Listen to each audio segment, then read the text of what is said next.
Hola, ¿qué tal? Bienvenidos y bienvenidas a una nueva edición de Desastres Deconstruidos Podcast. Hola Manu, ¿cómo estás? Hola, buen día a la audiencia, buen día Nacho y bueno, saludo a Nancy. ¿Cómo estás, Nancy? Hola a todos, ¿cómo va? Hola Manu, hola Nacho. Bueno, estamos muy contentos por el capítulo de hoy, pero le dejo a Nacho que haga los honores. Hoy vamos a hablar de movilidad humana en el contexto del cambio climático y para eso vamos a invitar, qué placer, vamos a hablar con Raquel Letreger. ¿Cómo estás, Raquel? Bienvenida. Bueno, bueno, muchas gracias por la invitación. Para mí es un gusto estar acá y poder hablar de los temas que tanto nos apasionan, ¿no? Así que muchas gracias y saludo a todas y todos. De nada, voy a presentar a Raquel, es arquitecta uruguaya, egresada de la Universidad de la República de 1998, con una destacadísima trayectoria en gestión de riesgo de desastres, cambio climático y desarrollo sostenible. Fue viceministra de Vivienda, Ordenamiento Territorial y Medio Ambiente durante el recordado gobierno del Pepe Mujica. Y previamente se desempeñó como asesora ministerial y coordinadora del Plan Nacional de Vivienda entre el 2010 y 2014. Lideró el Plan Nacional de Relocalización para Familias que habitaban en tierras inundables o contaminadas, reconocido en 2014 por la Convención Marco de la ONU sobre Cambio Climático como actividad faro por su carácter transformador e inclusivo en materia de adaptación al cambio climático. Y además, Raquel cuenta con más de una década de experiencia en lo que es la coordinación de proyectos interinstitucionales y participativos, y desde el 2015 trabaja como consultora para organismos internacionales, universidades y organizaciones de la sociedad civil en toda la región de América Latina y el Caribe. Y su labor, bueno, se destaca los temas como la gestión de riesgos, la movilidad humana en el contexto del cambio climático y políticas de sostenibilidad. Además de su labor técnica y política, Raquel es activista por los derechos humanos y artista visual, con exposiciones individuales y colectivas realizadas en Uruguay, Austria, China y Costa Rica desde el año 1987. Así que Raquel, honrada de que estés acá, muy contenta. Y para empezar, bueno, teníamos una pregunta que es que, bueno, en este podcast trabajamos sobre las causas profundas de los desastres y nos preguntamos desde tu mirada, cuáles son las raíces estructurales que hacen que algunas personas tengan que abandonar sus territorios por el cambio climático. Bueno, esas causas estructurales son diversas y me voy a centrar un poco en las que suceden en América Latina, sobre todo, y que por eso hicieron que muchos de los conceptos que hoy están en el mundo, precisamente, como lo que tanto se habla de que los desastres no son naturales, o ese tipo de elaboraciones que pusieron a la vulnerabilidad en el centro, nacieron en nuestra región por causas que tienen que ver con los modelos de desarrollo iniciados desde el colonialismo, ¿no? En un desarrollo territorial también que desconoció los modelos previos que había por las ocupaciones de las poblaciones indígenas en el territorio, pero que luego tomó otras formas de desigualdad y de exclusión, y esa es una de las raíces fundamentales de las vulnerabilidades, ¿no? Esos modelos que no son solamente de debilidades en la planificación, sino de planificaciones orientadas a otros intereses que no son precisamente los de reducir la desigualdad, ¿no? Entonces, contamos con un altísimo porcentaje de población urbana, población urbana que además está en áreas precarizadas, que no accede ni a la vivienda ni a los mercados de suelos y termina ocupando las zonas de riesgo, muchas veces terrenos públicos, aunque también son terrenos privados, pero que carecen de valor, digamos, Claro. de cambio, ¿no? Entonces creo que gran parte de esas causas están ahí, en las decisiones políticas que tienen impactos en nuestras poblaciones y el territorio, ¿no? Por supuesto que hay otros temas, están todos interrelacionados, vinculados, porque cuando hablamos de que algunos de los impulsores del riesgo son, por ejemplo, el cambio climático o la movilidad humana, bueno, estos, si los analizamos a fondo, también tienen sus raíces en estos modelos de desarrollo y en esa desigualdad global, podríamos decir, ¿no? Sí. En Por la que supuesto. nuestros territorios son impactados de otra manera, es cuando en realidad los países en desarrollo, desarrollados, han tomado distintas decisiones y algunos no pudieron tomar ninguna decisión, sino son simplemente Mm. hacerse cargo como pueden de los efectos que eso ha producido a lo largo de la historia, ¿no? Claro. Raquel, en la misma tónica, pero yendo a lo que se suele mencionar cuando se habla de cambio climático, si hablamos de movilidad o migración, ¿se trata, en tu visión, de un fenómeno adaptativo también? Este, tengo algunos matices con ese concepto, A podría ver, decir. Sí entiendo que es una estrategia de reducción del riesgo de desastres cuando se trata de procesos planificados. sí. Y en algún sentido sí, adhiero a lo que plantea un autor que es, que es de la Universidad de Viena, Saldalporac, es un Ujú. apellido un poquito difícil, Difícil. pero sí, él plantea con mucha claridad de que hay un momento en el que se han sobrepasado los límites de la adaptación.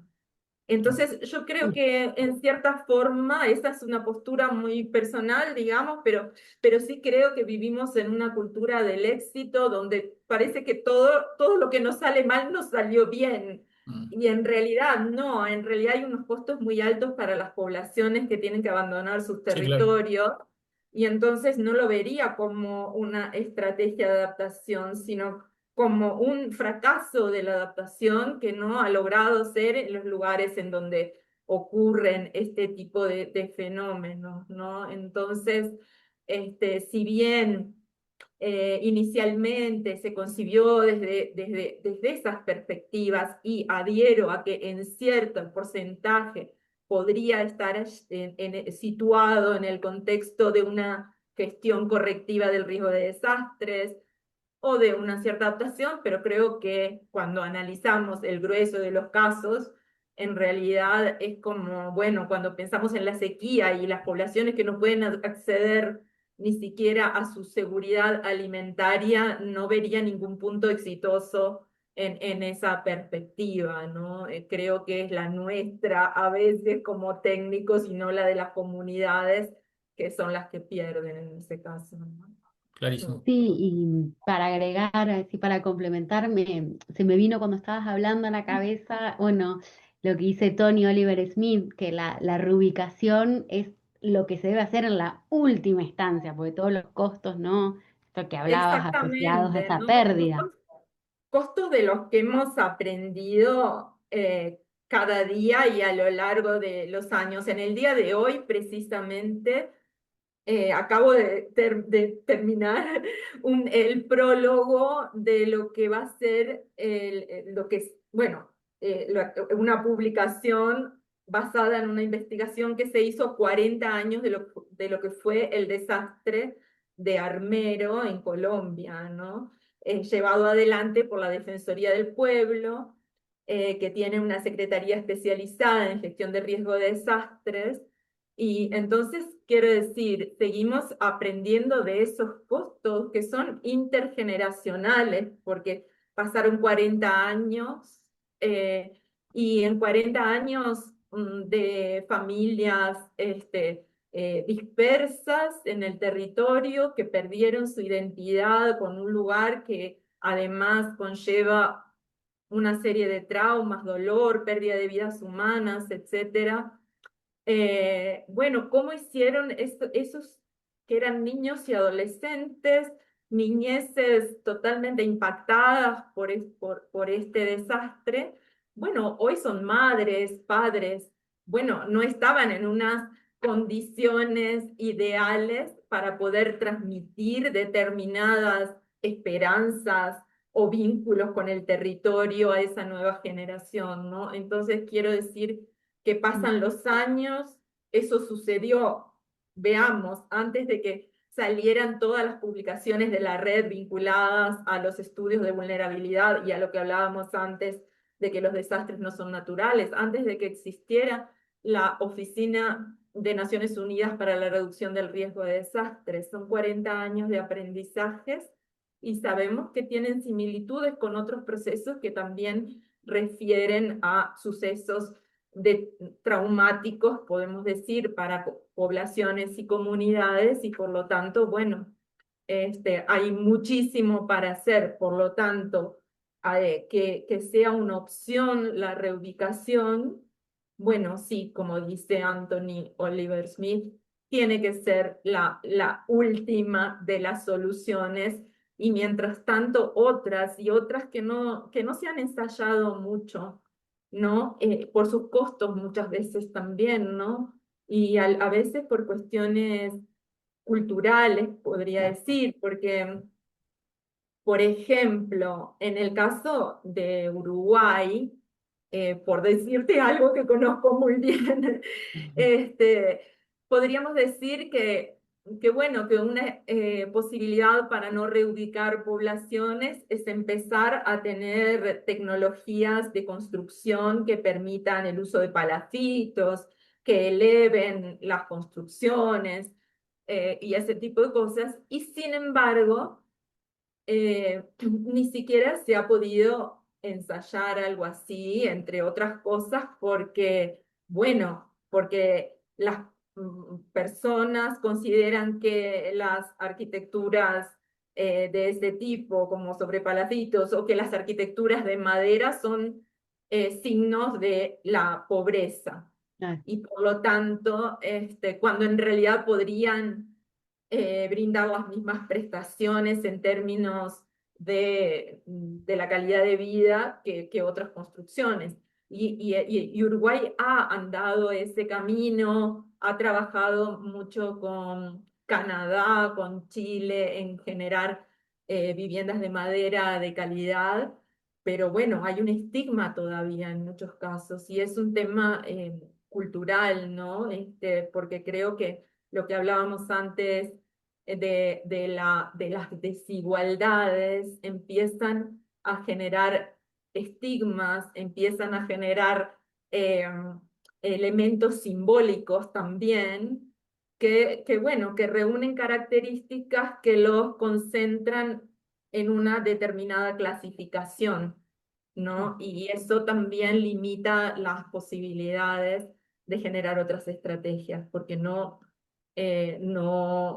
no podría identificar que hubiese políticas nacionales en ningún país de la región vinculadas a estrategias de ese tipo, para que la gente pudiera quedar en su lugar, ¿no?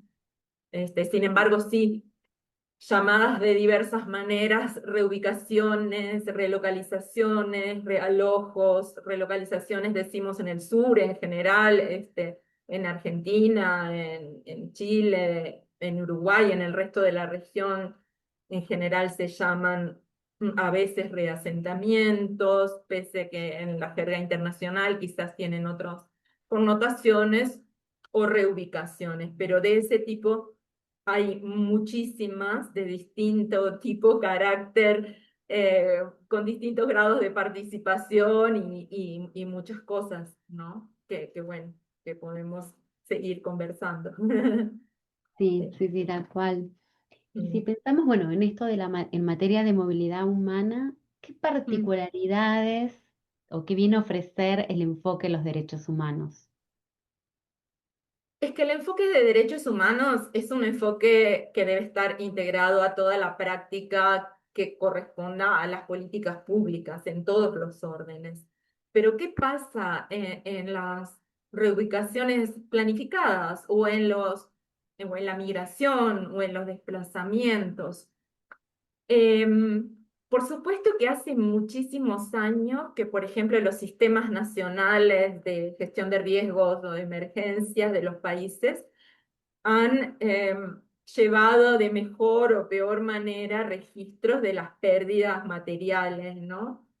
De las viviendas, de la infraestructura, Luego se avanzó en otras cosas. Por supuesto, también tengamos en cuenta que siempre lo que sí estuvo claro es que la vida humana es lo primero, ¿no? Pero bueno, más adelante se fue comprendiendo que los medios de vida también tienen una importancia clave, digamos, en estos procesos. Y hablábamos antes, como decía, pensemos en el corredor seco centroamericano, y eso que hemos visto tanto en la televisión, de las columnas que salen de repente de Honduras, Ujú. o de los diversos países de Mm. Centroamérica, sea El Salvador, Guatemala, hacia el norte, que digamos tienen causas multidimensionales para eso. Es la violencia, obviamente, pero es la falta de seguridad alimentaria también, la sequía y unas prácticas de repente sin herramientas y sin apoyo y otras cosas, bueno, han generado procesos que quizás en otros países podrían haber sido muy distintos, ¿no? Entonces, los medios de vida son claves. Sin embargo, a mí me gustaría poner un énfasis porque es algo que ha sido como el foco de mi interés de alguna manera y en el que he estado trabajando, que se refiere a lo que la Convención Marco de Naciones Unidas sobre el Cambio Climático ha denominado como las pérdidas no económicas, ¿no? Sí. Y en ese sentido, bueno, hablábamos de las vidas o la salud, pero si vamos a profundizar en otras, por ejemplo, como el territorio, creo que todavía hace falta muchísimo para entenderlo desde una perspectiva de derechos humanos, ¿no? Hay un autor que a mí me gusta mucho, que es Shifu Tuan, que él habla de la topofilia, ¿no? La topofilia como Mm. ese nexo, ese vínculo que nos une al territorio. Y por otro lado, también como en una dualidad, podemos hablar también de lo que se plantea en cuanto a la solastalgia, como ese sentimiento de desolación por la pérdida de ese territorio, ¿no? Hay otros elementos que sí se mencionan en ese listado que se hace de las pérdidas no económicas, que tienen que ver, por ejemplo, con los saberes ancestrales o con el patrimonio cultural. Sin embargo, yo creo que hay como mucho más a profundizar en eso, por ejemplo, vinculado a la memoria, Ujú. que tiene distintos ángulos. La memoria tiene como aspectos muy simbólicos, culturales, que son individuales y colectivos, ¿no? En esta investigación que hacía sobre Armero, la gente concretamente hubo casos en los que planteaban una pérdida de la identidad cuando en realidad, por ejemplo, se había perdido una libreta de matrimonio. Pero pensemos en las fotos, Sin duda. ¿no? Pensemos no sé, mis hijas tienen 30 años, 34 y 29, y yo he guardado los dibujos desde que eran unas niñas, ¿no?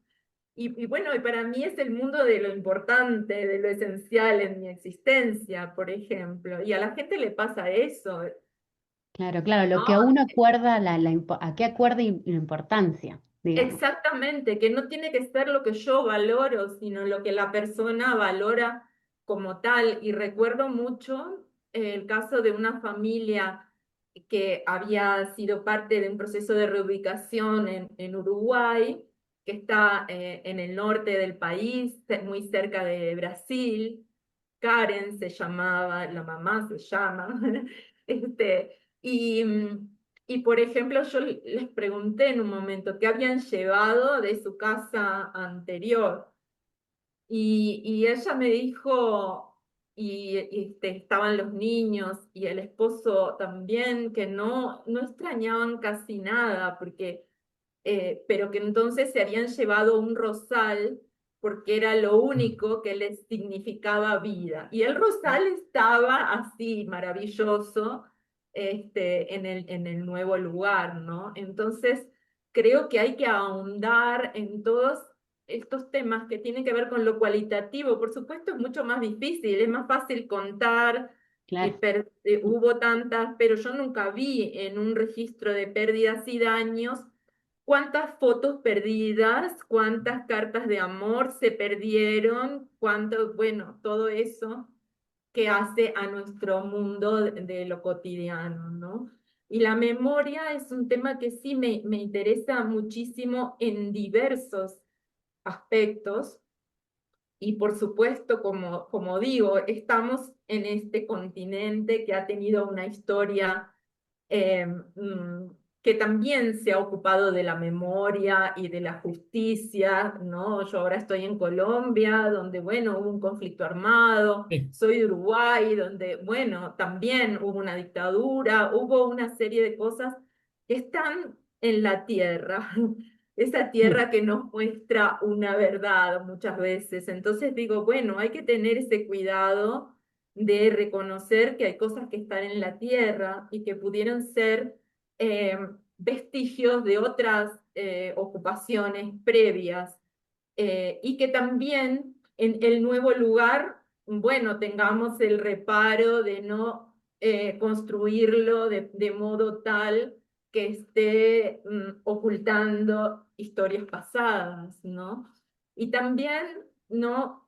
La importancia de esa memoria, ese no olvido, primero para aprender de la gestión de riesgo de desastres, porque si después queda todo súper divino y es un parque precioso y todo lo demás, nadie se enteró que ahí claro. hubo una población que sufrió inundaciones, por ejemplo, o ese tipo de cosas, y creo que tenemos que ir también a visibilizar esa historia como aprendizaje y también como conmemoración, ¿no? Y de vuelta, como la entiende la gente, no como la entendemos nosotros y Sí. nosotras, ¿no?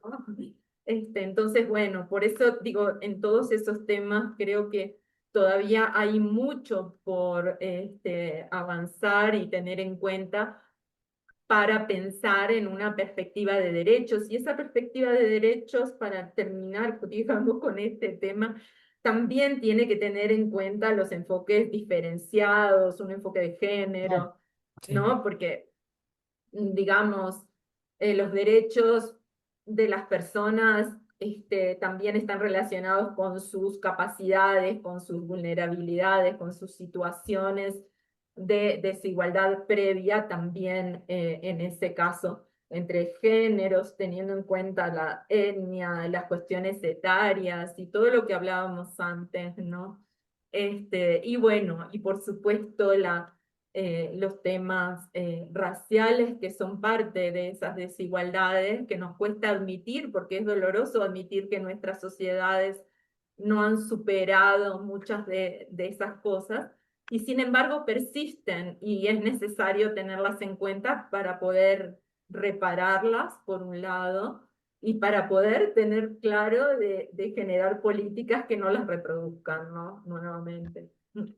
Raquel, ¿cómo enfrentan, según tu visión, esta realidad las jurisdicciones en el interior de los estados-nación y cómo impactan en las políticas fronterizas? ¿Hay conciencia, según tu experiencia, del tema en las élites políticas de la región? Em, yo siempre trato de no subestimar a nadie y por Ujú. lo tanto tampoco subestimar a las élites políticas, ¿no? Bien. Entonces, no diría de antemano nunca, lo que pasa es que no saben.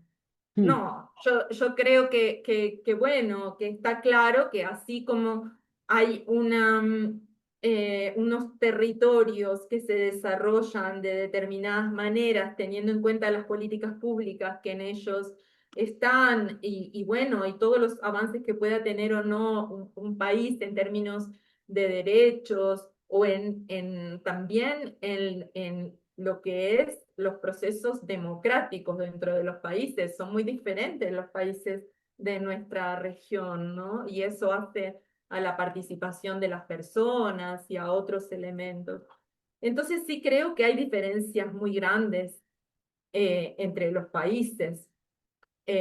Bueno, yo tuve el orgullo, quiero decir, de haber trabajado justamente en el gobierno de Pepe Mujica en Uruguay, y que efectivamente haber terminado esta etapa me hizo pensar que podía aportar en otros ámbitos como los de las consultorías, habiendo aprendido de los errores, aciertos de mi país, pero un país en el que reconozco una democracia bastante profunda y estable, con una agenda de derechos, podría decir, bastante también eh, consolidada, vanguardista en algún sentido. Yo a veces pienso, bueno, en Uruguay las mujeres empezamos a votar al inicio del siglo XX y hubo divorcio por la sola voluntad de la mujer desde esa época. Quiere decir que había también unos elementos de ese tipo que hacían a una participación más igualitaria, podríamos decir. Entonces, ¿qué pasa? Sí, las fronteras obviamente en algunos casos son muy difíciles y las políticas de frontera son un gran tema y lo estamos viendo en toda la región en este momento en que hay, digamos, una serie de tensiones adicionales provocadas, como tiene que ver con los rechazos a la migración de algunos países, el llegar a una frontera y tener que volver atrás, etcétera, ¿no?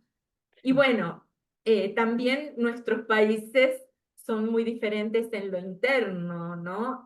No vamos a comparar mm, países, digamos, federales, como puede ser Argentina o Brasil, con Uruguay, que si bien tiene una división y unas autonomías en lo subnacional muy importantes, bueno, la gestión de un territorio de esas características no es lo mismo y los intereses no varían tanto entre una parte del país y otra, ¿no? Sin embargo, claro que hay, podríamos decir, zonas de fuego en los lugares que tienen riquezas. Este, bueno, como hoy es la minería, sigue siendo la minería en las zonas andinas, como es todo, bueno, el suelo para la agricultura en la Amazonía y bueno, y una serie de tensiones que generan a veces esos problemas en la microescala, digamos, de lo interno de los países. Aunque la microescala sea enorme, pero digo, pero ya cuando llegamos a la frontera eso es mucho más Claro. fuerte aún, ¿no? Y hay diferencias políticas muy grandes en las políticas de migración, precisamente, ¿no? Entonces creo que, y bueno, y podemos asimilar este tipo de fenómenos a África, a Asia, y bueno, y hoy está pasando ya cada vez más cerca en Europa, que también suceden fenómenos migratorios. Sabemos lo que es el Mediterráneo, por Sí, ejemplo, ¿no? Y sí, creo que pasan en este momento cosas tan grandes o tan impactantes que a veces nos vamos olvidando de otras que siguen sucediendo, ¿no? Pensemos en la frontera Haití-República Dominicana, por ejemplo, una pequeña isla. Sí, claro, los países tienen diferencias muy grandes en sus políticas, en sus niveles socioeconómicos, en sus culturas, etcétera, y bueno, sí, son digamos, las políticas de frontera creo que son elementos clave para pensar en cosas que como nuestro objeto de estudio, digamos, de la gestión del riesgo de desastres, como el territorio, como las cuencas, etcétera, no reconocen esos límites administrativos como tales, y los mismos fenómenos suceden en unos lados y otros, sin embargo, se tratan de formas muy diferentes y terminan impactando en el país de al lado, en la provincia de al lado y en ese tipo de unidades territoriales diferenciadas, ¿no? Bueno, Raquel, cambiando un poco el enfoque, tu trabajo combina investigación sobre desplazamientos climáticos y también arte y escritura. Nos encantaría saber cómo llegaste a conectar esos mundos, si crees que el arte te permite comunicar o procesar los impactos del cambio climático de una forma, una manera distinta que se hace desde la investigación académica. Un poco larga mi Sí. pregunta, pero tenía No, muchas ganas por de supuesto, saber. por supuesto es muy interesante y sería muy largo explicar un montón de cosas, así que voy a tratar de sintetizarlas en algunas. Que en primer lugar, yo soy una sola persona, eso me lo digo a mí misma siempre, ¿no? Entonces, todos los temas son parte de mí, me atraviesan, eh, y siempre traté de justamente eso, como hacer ese trasvase de los campos, ¿no? Nunca los tuve del todo separados. Le pongo mucha, eh, no sé, como mucha elaboración desde un PowerPoint a otras cosas. La primera vez que tuve la oportunidad era asesora en el ministerio y fui precisamente en el año 2011 a un evento sobre migración, cambio climático y degradación ambiental. Le pedí a un amigo que me prestara un pedacito de una performance que es increíble, que la sigue haciendo ahora, que se llama Temporal de Santa Rosa. Y editamos un minuto y me acuerdo que estaba en Ginebra y pedí que apagaran la luz de la sala de convenciones y bueno, pero yo lo sentía que era auténtico y lo siento así y trabajo con mis amigos artistas también en comprender las cosas desde ese lugar y entonces siempre integro sus cosas e integro mi trabajo profesional vinculado a la gestión del riesgo de desastres a las obras. Y de hecho, tengo una obra que se llama Intemperie. Intemperie la hice en diversos países y sí me permitió hablar de temas que a veces para algunas personas pueden ser muy aburridos, muy difíciles, pueden pensar cómo esto tiene que ver conmigo o no, o si digo la palabra apropiada, y creo que el arte es un lenguaje universal, ¿no? Y entonces es una experiencia cuando digamos, participamos de una instalación, de una exposición, eh, y entonces va a cosas sensoriales que son del universo de lo humano, de la esencia de lo humano. Y eso hace más fácil compartir algunas cosas para mí, que es un lenguaje que justamente creo que construye otras formas de diálogo, ¿no? Este, claro, muchas veces. Y puedo contarles la anécdota que cuando me nombraron viceministra, yo fui a hablar con Pepe y primero me atendió un secretario en la presidencia y me dijo, bueno, tipo exposiciones, arte, no. Y yo le dije, bueno, muchas gracias, querido, ya me voy. Entonces me dice, no, no, no, para.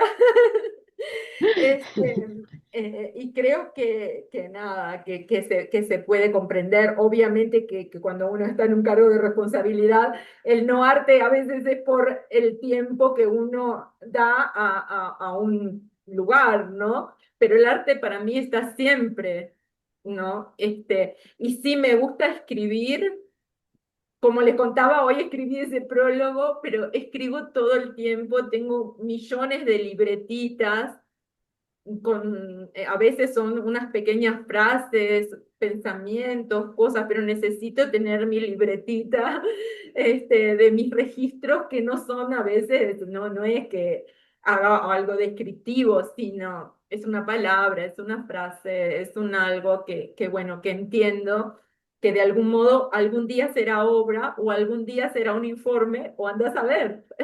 Porque como digo, todo eso es parte de lo mismo y va como fluyendo, ¿no? Sí, pero bueno, también Claro, el es un arte es trabajo, político.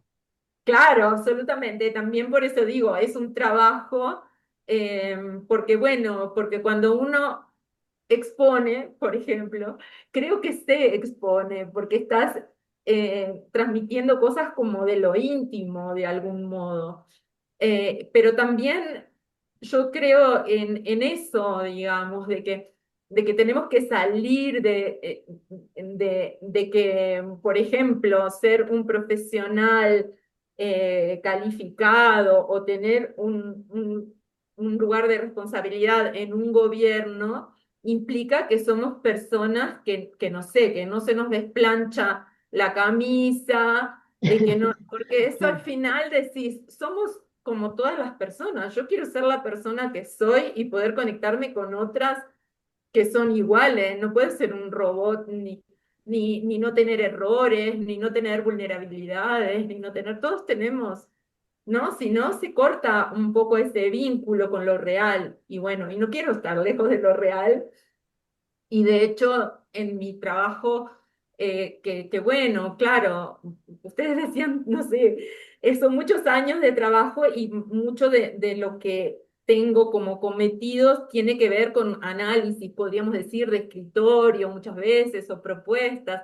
Yo no, siempre busco el trabajo de campo, lo busco siempre, porque digo, no me quiero salir de tener mis pies en la realidad de otras personas a quienes comprender, interpretar, cómo puedo proponer soluciones u otras cosas si estoy lejos de la gente, ¿no? Entonces, un poco eso. Qué maravilla, Perfecto. qué identificado me siento con todo lo que decís. Sí. Mm, y en esto de enriquecer la mirada, ¿no? Y de no salirse de lo real y de ponerse en los zapatos del otro. En este último bloque siempre mencionamos, nos gusta hablar de literatura, y creo que es especial porque siempre preguntamos si hay un libro que estés leyendo o que recomendarías, y hoy también quisiera decirte que nos cuentes del último libro en el que participaste. Ah, bueno. Bueno, les voy a contar varias cosas. Sí, estoy muy contenta del trabajo que realizamos con el Instituto de Derechos Humanos de Cataluña, eh, que ofreció la posibilidad a un grupo con el que venimos trabajando de diferentes personas, de hacer una publicación cada uno en los temas de su interés. Y bueno, y con Valeriana Broeto, que es de Resama, la red sudamericana de migraciones ambientales, escribimos un capítulo sobre la memoria. El libro específicamente tiene que ver con los planes nacionales de adaptación y por lo tanto sí tiene muchos aspectos teóricos, pero también como muy concretos de cómo integrar la memoria a nivel de los planes nacionales de adaptación o de los planes de ordenamiento territorial con enfoque de gestión de riesgo y todo eso. Y me gustaría, sí, que, que pudieran leerlo, porque como digo, son temas bastante nuevos, ¿no? Y bueno, y lo pueden encontrar ahí en la página web del Instituto de Derechos Humanos de Cataluña, el IDHC, y hay versiones digitales y también está en papel. Y hablando de papel, sí, tengo un vínculo con los libros y con el papel que podríamos decir un poco obsesivo, de cierta manera. Me encanta Trabajo mucho en el arte con el papel. Y tengo muchos libros objeto, podemos decir también, ¿no? Que van desde libros que son de arte o cosas de arquitectura que me gusta, pero me encanta, por ejemplo, los libros que tienen ilustraciones infantiles. La ilustración me parece un campo súper maravilloso. Entonces, esos son libros que los tengo y los ojeo siempre, ¿no? Están ahí, van cambiando de orden. Pero están ahí como para llenarme de color o de otras cosas, ¿no? Y por otro lado, hay algunos temas que me gusta leer. Ahora, mira, ayer me compré un libro sobre arte público y memoria, precisamente, en el espacio público, pero me gusta leer también de política y bueno, y de diversos temas, pero también indagar en las cosas nuevas.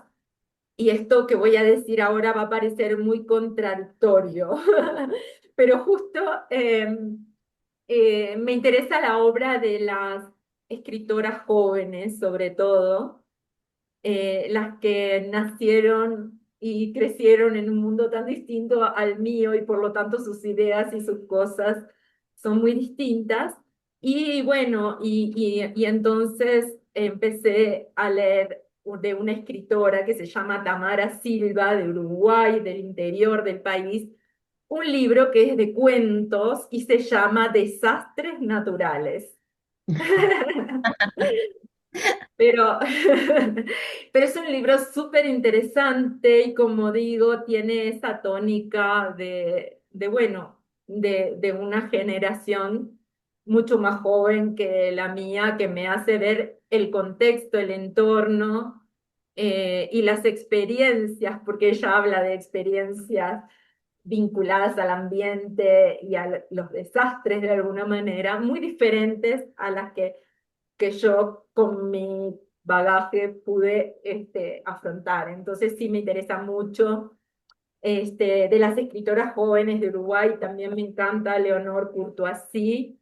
Ella tiene un libro que se llama Irse yendo, que Ujú. bueno, que para los que somos así un poco nómades del mundo, tiene también muchos elementos muy lindos y también lo recomiendo. Y bueno, como digo, me gustan esas búsquedas, ¿no? Bueno, de andar por la feria del libro, que acá en Bogotá es un evento gigantesco, y conocer obra de distintas personas que ni siquiera estaban de repente en mi panorama, ¿no? Más allá de ellas que me encanta. Sí. Qué bien. Qué Bueno, bien, perdón, le doy sí, el paso a Nacho. Quiero hacer un solo comentario. por favor. Vamos a sumar el link a la publicación en la que participó Raquel en la descripción de este capítulo, así todos pueden acceder a... Perfecto, les agradezco muchísimo. Es muy nuevito el libro. Y bueno, como digo, es como un camino para seguir ahondando, como les decía hoy. Así que muchas gracias. Yo te quiero agradecer mucho a vos, Raquel, por haber estado aquí. Fue un placer para todos nosotros y nosotras. Y me despido y dejo que las chicas hagan lo mismo. Muchas gracias, Raquel. Esto fue Desastres Desconstruidos Podcast. Muchas gracias.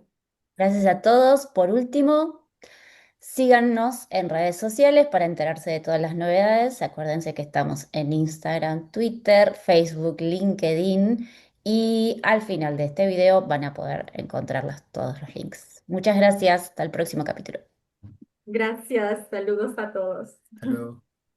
Chao, chao.